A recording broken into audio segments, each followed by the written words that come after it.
Hey guys, Tommy Carrigan here with Tommy Untamed. Thanks for tuning in. We got an awesome guest today. You're going to enjoy it.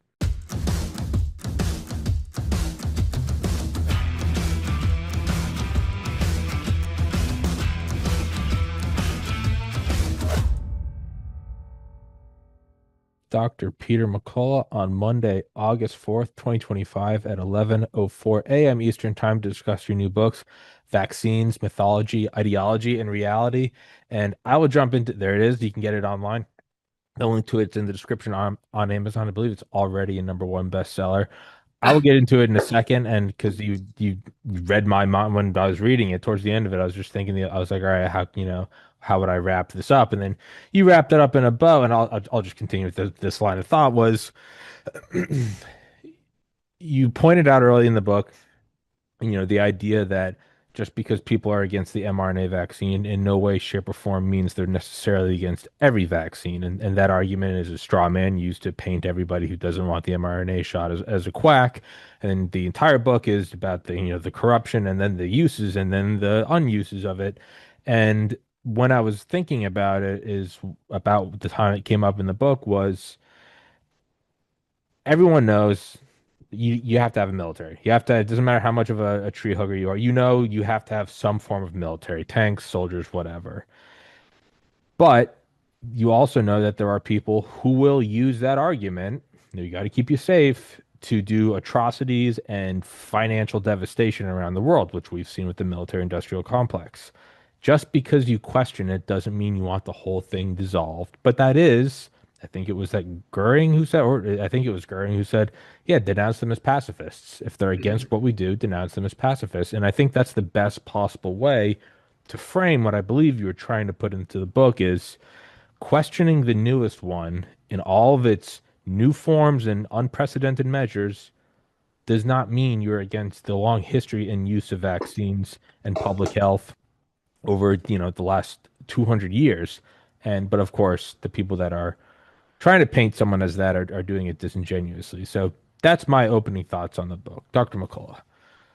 Well, Tommy, thank you so much for having me on the program. Because your viewers are expanding so, you know, exponentially every week. I'm Dr. Peter McCullough. I'm in practice as an internist and cardiologist in Dallas, Texas. I'm actually in the McCullough Foundation studios here in Dallas. So I've really taken an upgrade, no longer in a front office and of my house or my prior clinical office. So at McCullough Foundation, we now have a studio. I've certainly have my clinical operations here. And I've been in practice for decades, Tommy. I took all the vaccines. My kids took all the vaccines. And you're right, this pejorative of being an anti-vaxxer is in a sense a way to try to smear somebody. We shouldn't try to smear somebody over an antibiotic or an antihypertensive or a lipid-lowering drug or a vaccine. But the question is, why would somebody want to smear another person? And that gets into what we call vaccine ideology. And that does seem to be kind of the shifting point. And I think it's important for you to point out, or as you did point out about, I forget what year it was in the 1970s, the influenza outbreak and how they thought there was the next big one coming. And the last big one at that time was 1918. And how they rolled this thing out, they're ready to go.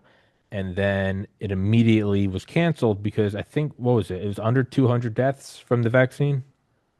Yeah, well, we actually chronicle the history of the swine flu scare.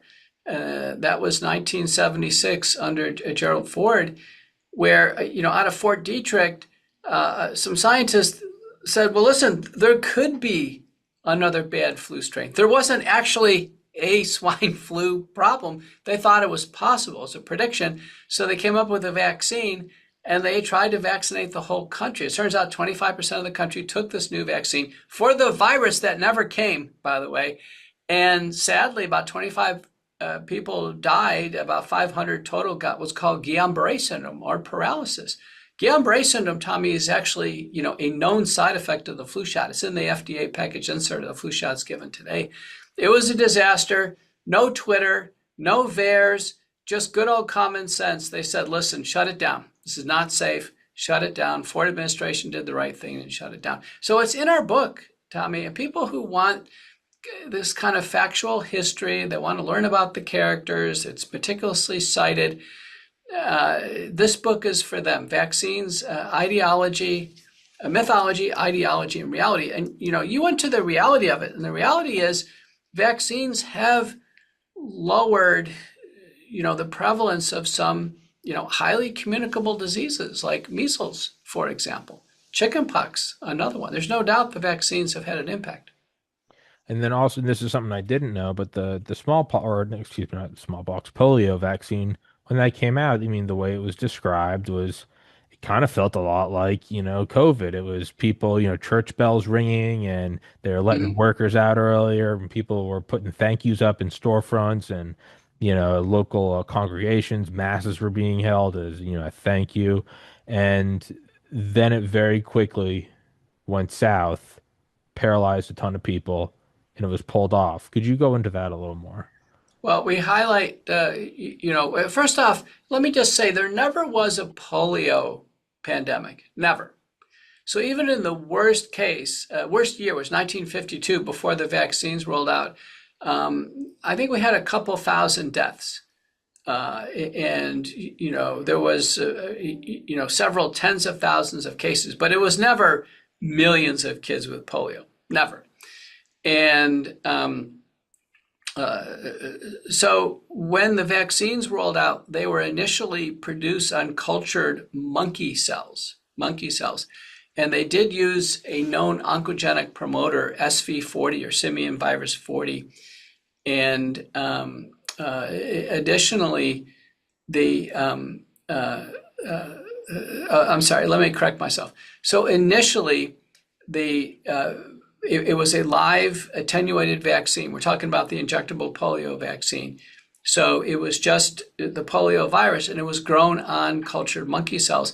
But the monkey cells clumped together, and they tried to use formaldehyde to kind of kill the monkey cells and kill the virus.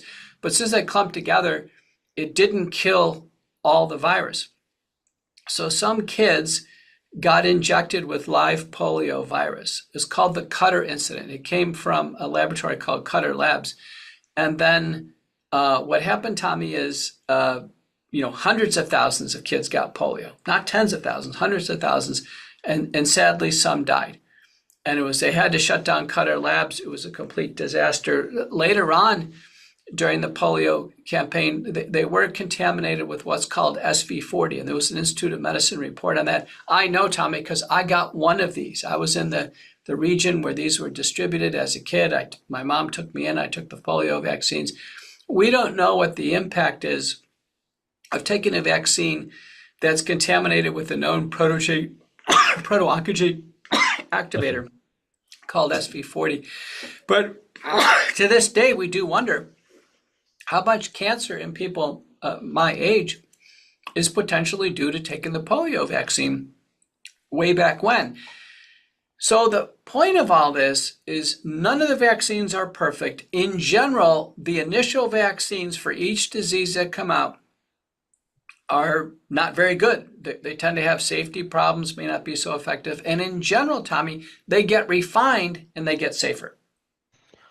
Realistically, then, what has changed? I believe it's William Arkin. I had him on years ago, a former Army intel guy. He has a great book called "The Generals Have No Clothes," and it's all about mission creep of how it starts as this, and Mhm. and then there's another book by Professor David Vine, "Base Nation," and it's about how things start as like, well, you have to have this, emergent. They'll literally airdrop like bulldozers and sandbags, and if it stays for a while, then it turns into something that they call lily pads, which are really tiny bases, but so you can hop to from bigger bases. And as these things kind of grow and grow and grow, they become fortified, and then they almost become like embassy-like in that they're fortresses. And next thing you know, they start, like in cyberdynamics, the whatever a system does is what it's intended to do. It's essentially the unwritten law in cyberdynamics. As these things grow, they start to feed themselves and become self-sustaining. And then it's like, well, if we have this base here, We can do missions from here. We can send drones from here. It grows and grows and grows. And I think the example ARC can use is something called JIATIF South, and I don't know what in the world it stands for, but essentially like a mesh between the Navy and the Air Force, entire surveillance and patrolling of the Atlantic Ocean. And it started from as far back as World War II, getting U-boats all the way up to now. It's loosely about stopping terrorism and cartels, and Mm. it grows and grows and grows. And there's a financial incentive, and people get paid, and then the people that get paid go become a senator, and it grows in itself. So my point in saying all of that is it seems like the difference between the 70s and now, so something like that was shut down, and not even with public outcry and public reach of Twitter, Facebook, text messaging. The only reasonable change I can deduce is that the whatever the revolving door is has become it's become moving so fast and intertwined so fast that it's impossible to stop once it's started. I think the It, example is it, yeah. it does look that way. Now, we organized the book into this timeline, which is important. So, this first epoch of time is called the Great Prelude, which is the smallpox vaccination.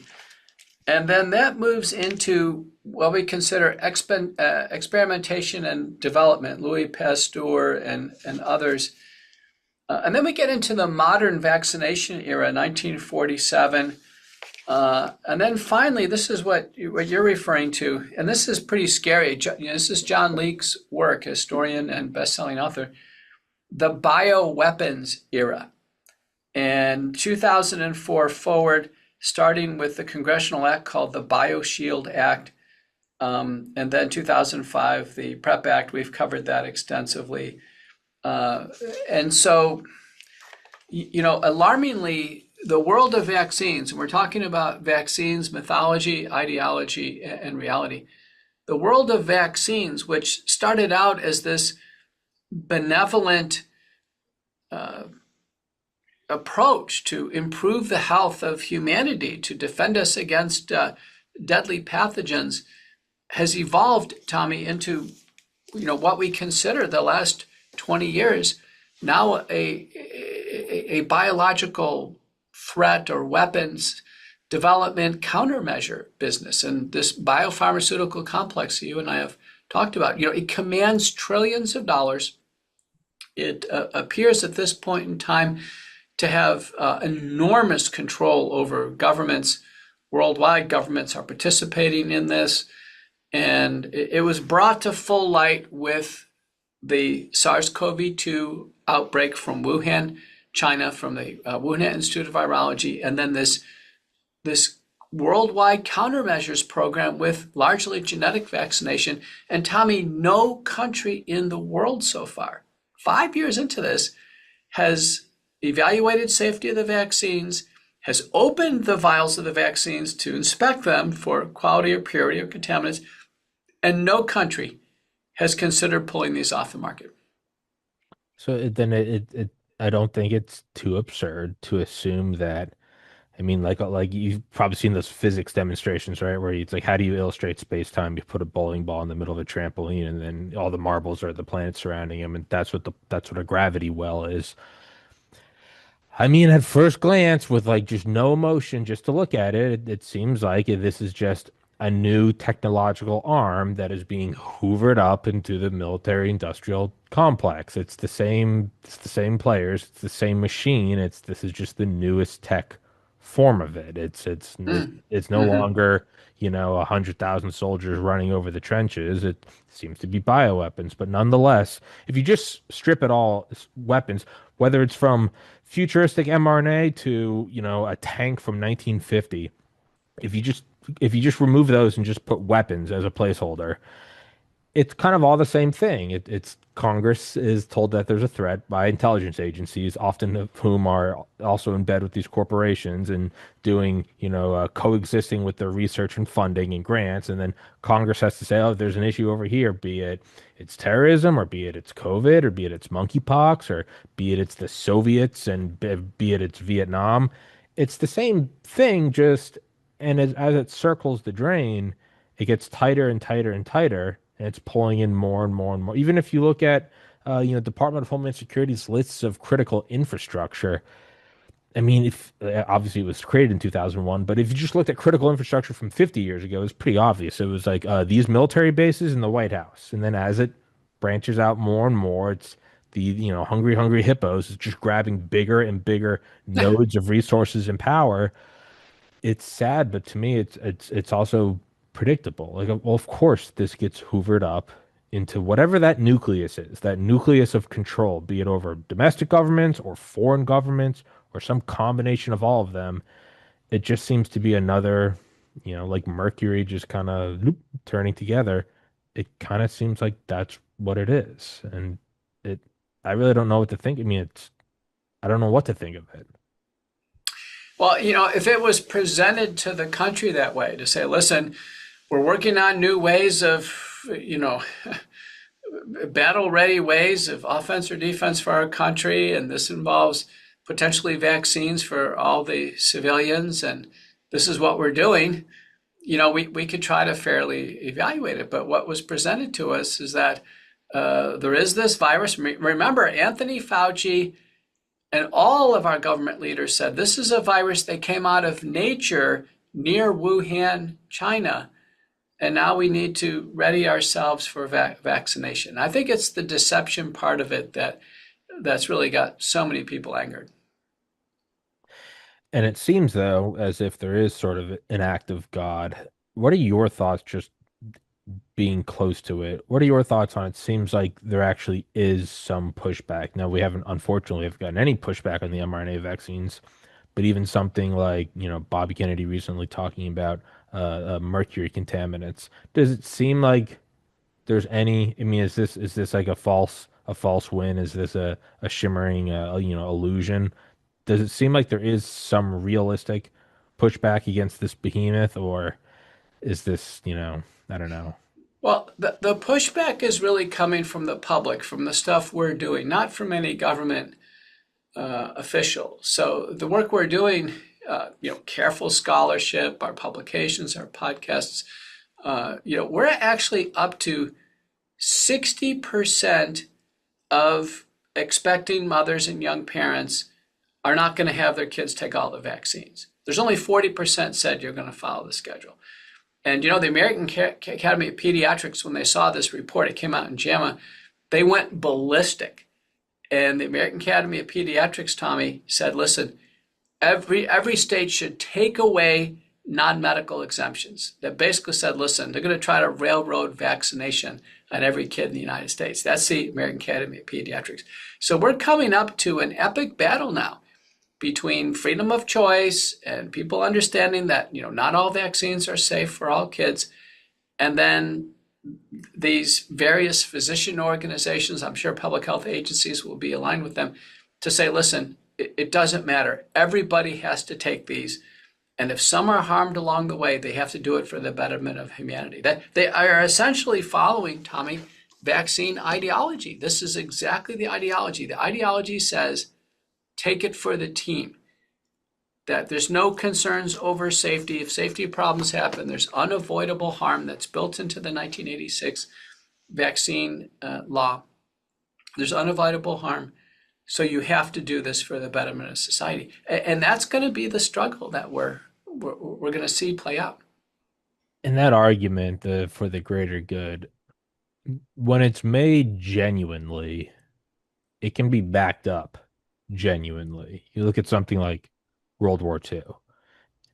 Yeah, I would imagine that was probably for the greater good. And it sucks there's a draft, but ultimately, yeah, we lost 400,000 soldiers, 85 million people died worldwide. We kind of got out in pretty good condition, all things related. Mm. In the case you look at Korea, which we lost even more soldiers in, but it's called the Forgotten War because no one knows that. We look at Vietnam, and those things, in hindsight, you certainly cannot make the argument that it was for the greater good. There's really no one can really stand on that and look at it and go, yeah, I don't know. Some people might still try to defend GWAT, Global War on Terror, just because it's very recent, but no legitimate person makes an argument about Korea or Vietnam. But you go back further and you look at World War II. So you could say, with this argument I'm making, if you were to poke holes in it, you could say, okay, well, the farther back you go, you say none of it was worth it. Well, no, that's not the case. Look at World War II. Look at the Civil War. Look at the Revolutionary War. A lot of those things you go, yeah, no, that was worth it. That was worth it. But other things, you absolutely cannot. Vietnam, global war on terror. And so my point is even when you send men into a meat grinder, if it genuinely is for the greater good, that argument stands up against the test of time. It doesn't matter if all the videos are in black and white. You look back at it, you look at the geopolitical, the global chessboard, and you go, yeah, that kind of makes sense. They cannot honestly make that argument because if you really did, you would have someone come out and be like, "Hey, I know everybody's skeptical. This is what happens, and it sucks. One out of however many kids get this, but we can see in this third world nation, this is what happens when the people who don't get this vaccine, it kills them all, and it's horrible, and it's a price none of us should pay, but this is what happens." And reasonable people would look at that and they would be reasonable about it. But you don't have that. You just have this dismissive, shut up, sit down. And like you pointed out in your book, and Dr. Ken Albeck's been on here and talked about it with his daughter, you cannot remove parents' experience from having a little baby, a toddler, and they hit all the milestones and everything. You're good. Yeah, it's all right. And then they go and get all these shots, and within days, they are drastically not that they're a little cranky. I mean, they're nonverbal. They spin Mm. around in circles. They forget how to walk. Like, and that to me is much like we saw with COVID. That's kind of why I don't have any faith in it. I don't have any faith in it because no one can even attempt to make a genuine. I'm sure someone could get out there if they really wanted to and they had an incentive, they could maybe try to justify Korea. If you really wanted to, you could maybe make an argument for Vietnam. You'd have to be smart and you'd have to be, silver-tongued, but no one even is seemingly attempting to with vaccines. It's just simply it's for the greater good and then shut up. So I think you're right. It kind of does seem to be the clash of titans right now. It's parents versus, the companies that want to just shoot all these kids with all these drugs and hide all of the side effects. And Well, Tommy, in chapter 19, titled Intrigue in the U.S. Court of Federal Claims, we bring up the case of Dr. Poling. And Dr. Poling is a neurologist at Johns Hopkins, early 1990s. And he has a daughter, turns out to have a genetic predisposition for a neuropsychiatric, neuromuscular problem. And sure enough, she takes the vaccines, the vaccine bundle, and she was 19 months at the time. And she was, normal progression, everything's fine. In fact, Poling publishes her case as a case report. So he's at Johns Hopkins. The title of it was Developmental Regression and Mitochondrial Dysfunction in a Child with Autism. And they describe his child Hannah's case. And within 48 hours of immunizations to diphtheria, tetanus, pertussis, Haemophilus influenza B, measles, mumps, and rubella, polio, and varicella, all together. So it's the battery. She developed fever, inconsolable crying, irritability, lethargy, and refused to walk. 4 days later, the patient was waking up multiple times in the night, having what's called ophthalmos. Her eyes were in this kind of rhythmic movement, and she couldn't walk up the stairs anymore. She developed a rash over the abdomen. For 3 months, she was irritable, and then she developed clear autistic behaviors. So Poling publishes this, and he's part of what's called an omnibus vaccine injury claim situation. His case is pulled out as this example case. And then the bottom line is he's offered a deal. He's offered a settlement. And he takes the settlement. This is sealed. And then he leaves Johns Hopkins. He's in practice in Athens, Georgia, and let me just read to you here. It says, this is, and John Leake wrote this part. He studied it. The government's concession to Hannah Polling's parents was a means of removing her case from the omnibus autism proceeding so that it would have no bearing on the test cases and the court's decision for the other 5,617 claimants. About a year later, in February 2009, the court ruled that none of the test cases had shown a causal link between vaccines and autism, and therefore they were all denied compensation to the remaining petitioners. So Polling, who's at Johns Hopkins, who has a clear case of vaccine autism, he actually gets a deal. They get him out of the case so he can, because he had the most authoritative case. He's a doctor. He saw this. He's a neurologist. And then they reject all the others. I mean, people have to get this book and read these important historical milestones. And again, the counter argument is to paint you as anti-vaxxer, not you specifically, the general you as anti-vaxxer, but I mean any rational, emotionally grounded person would just look at this and say no. Like, look at the percentage of autism rates over the last couple decades and just examine it soberly. Don't put your emotions in this or that. It's left or right. Don't put countries on it. Just view it as, I don't know, as if you had a child. And when it seems like pretty undeniably that these cases are going up, something is causing it. And we have these parents with anecdotal evidence, and it's anecdotal, and just examine it. Like that's the rational thing. The fact that even that is being shut down, like I'm willing to hear out the arguments for and against, but the fact that that very argument itself is being shut down, to me is kind of like, handed the cookie jar. I'm like, well, that's pretty obvious then. If they're shutting it down and they have this huge financial incentive for that not to happening, then I would imagine somewhere that there's some internal polling or internal studies that goes, yeah, this is probably 100% caused by or causing it. Well, Tommy, it's the absence of an alternative explanation. So, for instance, people say, well, it's not the vaccines that are, risk factor for autism.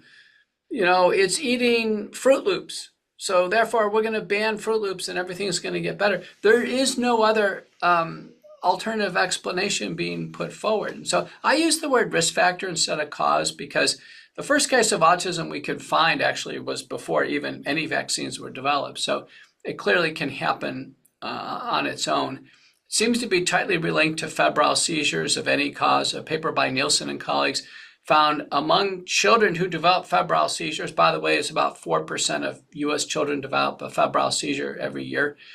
There's about a 40% conversion rate to some neurologic problem. So attention deficit disorder, autism spectrum disorder, tics, seizures. So this having a seizure after getting a bunch of shots in a 1-year-old baby, just like Dr. Polling's 19-month-old child, is a disaster. And as a parent, you want to avoid it. I think a lot of parents now are terrified, Tommy, and they're declining all vaccines. And the published studies of children over the last several decades who get no vaccines whatsoever show that they're very healthy. They're perfectly fine. And sorry, there's a fire truck going by. Yeah, and that's the other thing is you're not against all the vaccines at all.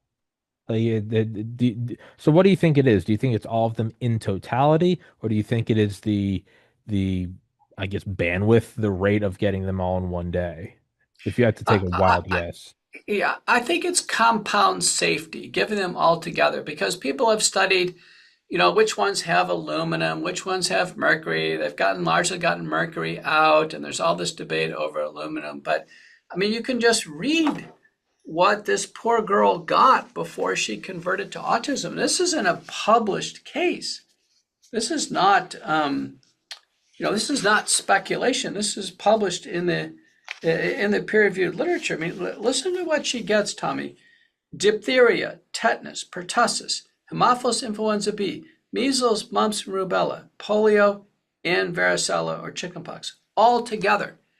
If I gave that many medicines all together, I promise you, someone would have a side effect. I just finished with a patient in the office. I prescribed one medicine, one, not 12, one. I mean, vaccinology, Tommy, is like a delusional religious belief that if one is good, that more is better.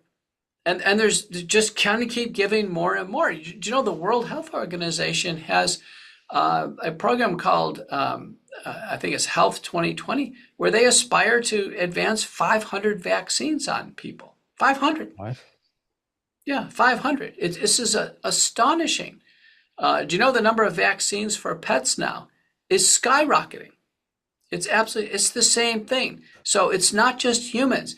This field of vaccinology it's like an unhinged delusional belief system that these are like a religious talisman that this is going to give you good luck and just keep giving more and more and more.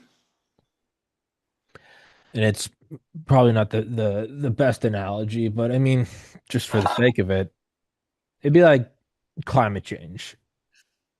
I don't think anyone is denying the charts that show a temperature is going up. I think most people would go, yeah, it's probably happening. All of the battle comes, it's from solar cycles, or it's glacial cycles, or it's industrialization, or it's agriculture, or it's poultry and meat, whatever it is. Even that, it's still based in that everyone sees a graph and agrees on the numbers. Now, what it's caused by, human or not, natural or not, cyclical or not, that's when all the rabid fighting starts. Mhm. But there's no denial of it. You look at it, and some people say there's nothing we can do, so why limit our GDP? Whatever. It's not the point of this show. With autism, it's we all look at it, and then it's not that there are these compounding arguments of it's vaccines. Well, no, it's actually it's from it's from cell phones, and there's more, electromagnetic radiation. No, there's a side of putting forward a theory, and then there's a side of no, absolutely not.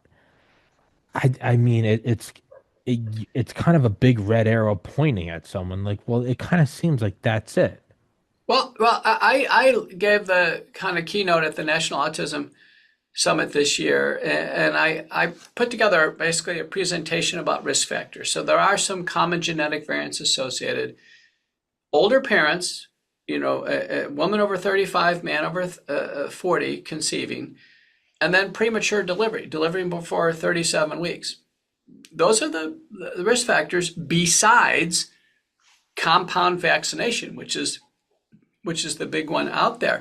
But just to highlight what I said about this delusional, irrational exuberance over vaccines, this is from the World Health Organization Agenda 2030. The immunization agenda aims, and I'm reading this right off their advertorial, they want to reduce by 50% the number of children missing out on all vaccines, achieve 90% coverage for essential vaccines given in childhood and adolescence, and they want to introduce, Tommy, 500 new vaccines in low and middle income countries. I mean, 500. why not 5,000? I mean, like I say, it's an irrational exuberance. It's just, we have to kind of rein this in. It's pretty clear it's getting out of control. And the same is true for our pets. The same is true for the pets. Now there's great concern that, seizures in dogs, for instance, could be related to compound vaccination. Like, why would they be? Potential other behavioral disturbances. Let's take dogs or cats as an example. What about cancer? This is very interesting. When a wolf dies out in the wild, to my knowledge, if the body's ever, autopsy, there's no cancer. But I can tell you, dogs, a huge proportion of canine death is due to cancer. It's something about domestication. Maybe it's food or other things. But anyhow, Tommy, I, we're going to need to draw to the yeah, close. I know I But got thank it. you so much for featuring the book. I hope everybody can get it. If there's anybody has any doubts about this connection between vaccination and autism, they have to read about Dr. Poling, Jonathan Poling, who published the case of his daughter clearly developing autism after getting a big battery of vaccines, and how the government cut a deal with him to get his case Yeah. out of the omnibus, and then they sank all the rest of the cases. The poor parents didn't have a chance. We'll pin it there, and everybody can go to the link in the description to get the book and follow them on Twitter, your Substack, the Wellness Company. I was gonna say the last thought was it feels like it's the last 10 years of the Cold War, where all the defense contractors kind of knew it was the end, and Reagan really opened up the money bag, and they all just got a shovel. I hope that's what it is, because that ends somewhat benignly. I, Yeah, let's I don't hope. know. There's I got don't to know. be some shoe that's going to fall next, Tommy. Thank you so Yes, much sir. for having me on the program. Dr. Peter McCullough. Tommy Carrigan, make sure you follow him. He's the best. Thank you, Dr. McCullough. I love you so much. Thank you for All coming right. on here. Guys, go to the description, grab his book, Substack, Twitter, Wellness Company, all that good stuff. Dr. McCullough, thank you. Heaven's Harvest Prepper Food, 72 servings per pail, 25 years shelf life. I've had the owner Clayton on the show before. He's a God-fearing, America-loving patriot. Get one of these, get a couple of them, throw them in your basement. It's good to have it, not need it, than to need it and not have it. If you don't want to do that, you can get their seeds. You can plant your own garden, so you don't even have to keep buying them. You can just get the goods and start your own, or you can even get freeze-dried fruits and vegetables like bananas, apples, strawberries, and raspberries. They support the show. It's an honest product. It's a good safety measure to have, and they keep my show free for you. So I'd implore you guys to please go to heavensharvest.com, use the link in the description, promo code TPC. Axios Fitness Coaching is a premium resource for holistic strength and conditioning services. Axios is best known for the Training Club, capital T, capital C, an exclusive community that prioritizes accountability, technique, diet, and nutrition. Everything you need to do to take action against the decay of the modern world. Whether you're looking to improve your physique, build strength, or just take care of your health and fitness, Axios will provide you with a solution that is effective and simple to execute. All you need to do is complete the intake survey, and you can see if you're a good candidate for the training club or any other of the services. And it's going to sponsor the show. So, one company falls off, another one arises. So if you guys like the show, you want to work out, throw the show a couple shekels. Go take the survey. Thank you so much, guys. Higher ultraviolet exposure is associated with lower mortality. The United Kingdom is a high latitude and low sunlight country. Researchers there collected data on over 360,000 participants in a study of UV exposure via solarium use. When compared with non-users, solarium users had 15% risk lowered of all-cause mortality, 23% lower risk of cardiovascular mortality, 14% lower risk of cancer mortality, and a 12% lower risk of non-cardiovascular, non-cancer mortality. In other words, all other causes. Quoting the researchers, our study adds to the growing evidence that the benefits of UV exposure outweigh the risks in low sunlight environments. A link to the original publication is available in the box below the video. Get some UV light this winter. Immerse yourself in the tranquility of the blue. Visit a blue room soon. www.blueroom.com